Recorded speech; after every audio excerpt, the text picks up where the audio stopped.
Senator शहरी रहमान ने दावा किया है कि नहरों का मसला बातचीत से हल करने की यकीन दहानी कराई गई थी। पीपल्स पार्टी मसले के हल की मुंतजिर रही, लेकिन नतीजा कोई नहीं निकला।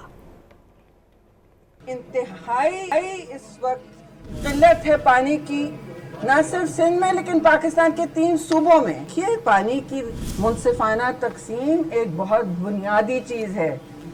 आप वफाक को जोड़े रखें, आप सबको हुकूक दें, और हमें कहा गया कि हम इसको सॉल्व कर लेंगे, हम इस इशू को गुफ्तो शनीद से रिजॉल्व कर लेंगे।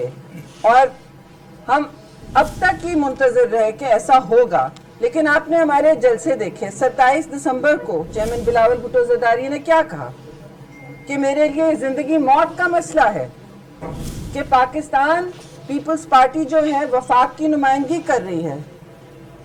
ये सिर्फ एक सूबे का मसला नहीं है, लेकिन है भी तो उसका गला क्यों घोटा जा रहा है।